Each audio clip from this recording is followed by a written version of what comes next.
Hey guys, welcome to another episode of this series called Rebuilding Your Team.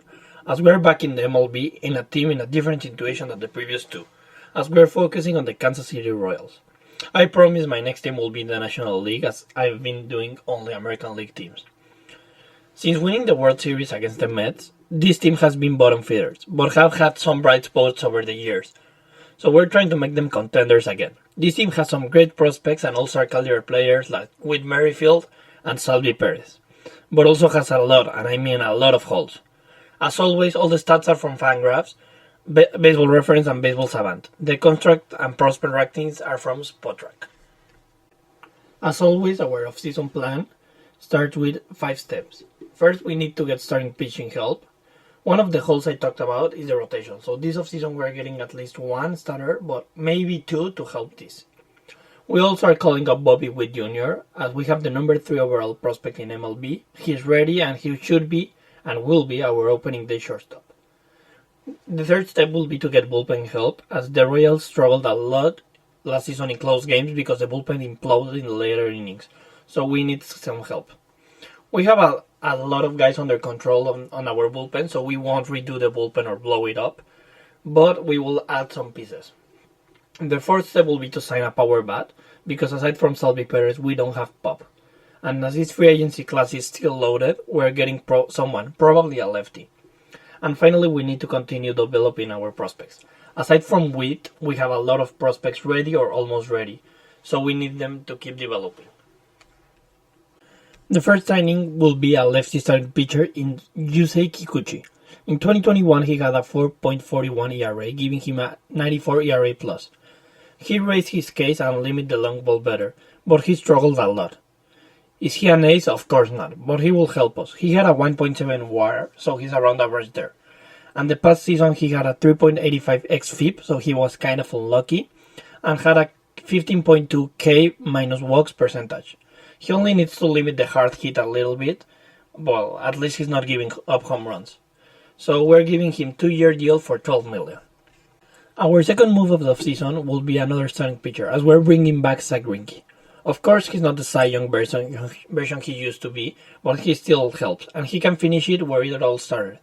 He was around average in 2021 with a 103 ERA+, a 1.1 whip, and he doesn't have the strikeout stuff he used to, but he doesn't walk anyone. And I mean, he doesn't. He has such a low walk rate, so he will still give us 5 or 6 solid innings every 5 games. He also had a 1.6 WAR and a 4.7 FIP, but he was unlucky because his expected FIP was only at 4.21. He's 38 years old, so we're only giving him 1-year deal for $18 million. As I said, we need a power bat, and if it's a lefty, better, so we're going for DH and outfielder Carlsbarber. His big question mark has always been health, but when he's healthy, he mashes. In 21, he had a 266, 374, 554 slash line, giving him a 928 OPS and a 148 OPS plus. He had a stretch in May that he was basically Babe Ruth and Barry Bonds together. This helped him get a 392 WOBA and a 145 WRC plus. This issue, aside from his health, is he can defend. He had a negative defensive WAR at minus 1.3 and minus 4 outs above average, and also minus 5 defensive run saves. So yeah, he's trash in the field. So we will DH him as much as we can. We will get him for $18 million and 4 years. As I said, we need a reliever, but we're going to the trade market for Ryan Stanek on the Astros, as I don't want to sign the same guys as always, and want to open the shortstop spot for Bobby Witt. So we're giving the Astros a much needed defensive wizard at shortstop in Nicky Lopez. Lopez is good, don't get me wrong, and after his best season so far, we're maximizing on his value. Lopez had a career year across the board, hitting 300, having an OBP of 365 and 378 slugging. So he gets on base but has no pop at all. He only hit 2 home runs. That's why he got only a 106 weighted runs created plus. So he's around average. But defensively, it's another story. He had 3 defensive runs saved, 5.2 in Ultimate Zone rating, so how many balls he gets to. That's a new stat that I haven't used as much, because I only like it in infielders. And led the league with outs above average with 25. For me, he should have at least been a Gold Glove finalist and maybe even win it, but there's arguments that Correa deserved it. In the other hand, we have Stanek, that had 3.42 ERA in 71 games, with a 126 ERA plus, 4.11 FIP, and a 1.2 WHIP. He has 10.9 Ks per 9, and the issue with him is that he walks a lot of batters, with 4.87 walks per 9. So he needs to limit the walks a little bit, and he will be fine. Now for our lineup, our team looks solid with Salvi at catcher, Santana, Merrifield, Bobby Witt, and Dozier in the infield, as good bats but not great defensively, and our outfield has Benintendi, Taylor, and Isbell from left to right, plus Schwarber at DH. The bench has Melendez as backup catcher, O'Hearn, Olivares, and Mondesi. As I said, this team is not bad at all, but we don't have much pop. So there's a lot of solid hitters, but we need the long ball. In the pitching side, we have Minor, Kikuchi, Rinke, Singer, and Keller as our start, which is enough to compete, but they have to stay healthy. The bullpen has Bubic as long reliever, Barlow as our closer, and the rest of the guys are Clark, Stanek, Brent, Coleman, Tapia, and Spiller. I don't know how to pronounce that name. Is this stuff great? No, but of course it's not bad at all. I like the rotation, and the bullpen is solid at the back end, but this does need a help. As we head to our second season, we need to keep developing our guys, but still competing, as we are in the weakest division in the AL and probably the whole league, so we can maybe sneak in with expanded playoffs that almost seem certain. So first, we need Lacy in our rotation. The second step will be to have Carlos Santana out of the team. He's getting up there in age and he has no defense. And as our DH is already occupied with Carlsbarber, he has to go. Minor is also getting up there in age, but he has a club option that we are taking because he is solid. Then we need to resign with Merrifield, as he has been the highlight of this team for the past years. So we need to keep him around. He has a $6 million option, but we want to lock him up for the rest of his career. And finally, we need to improve our outfield, as Benintendi is walking and Taylor is good defensively but atrocious at the plate. So we need 2 new players there. As we head to free agency, we are getting Mike Minor, as I said, in the club option. He was not bad in 2021 because he was so unlucky. He had a 5 ERA, but his expected ERA was in 4.38. He had a 1.2 WHIP, so basically he got unlucky with runners in scoring position. That's why his FIP was only at 4.21. We're only getting him for a year, as we have a lot of young pitchers through the system. His option is $13 million, so we will pick it up. Our second move will be to keep Witt, because we need him. In 2021, he had a down year, being around average offensively with a 277, 317, and 395 slash line. He was not walking as much, and the power was simply not there, even if he led the league in doubles. He had a 91 OPS plus, and a 91 also weighted runs created plus, but still had a 3.6 WAR. He had 14 defensive runs saved, 6.2 ultimate zone rating, and 6 out of average. We're getting him for 2 more years and $10 million until Loftin or Wilson are ready for the show, and will help in the middle infield next to Bobby Witt Jr. Since the beginning of the video, I said that we need a lefty and we need outfield help, so we're getting the new free agent in Joey Gallo.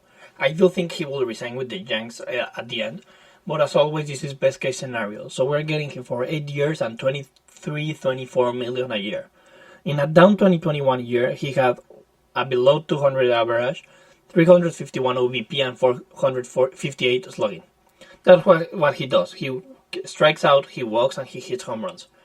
Even with a batter below the Mendoza line, he got an OPS of 809, giving him a 121 OPS plus. So he gets 1 hit out of 5, but gets on base 35%. He also slugs 20% above the average. He hit 30 home runs, so maybe he will not be pretty to watch, but he's great at what he does. He also had 6 outs above average and 15 defensive runs saved. That's Gold Glove caliber defense in the outfield. For our final signing, we are bringing free agent reliever Blake Training to bolster the bullpen in this season. In 2021, he had a 1.99 ERA, giving him a 2.04 ERA plus, a 2.88 FIP, and 0.98 WHIP.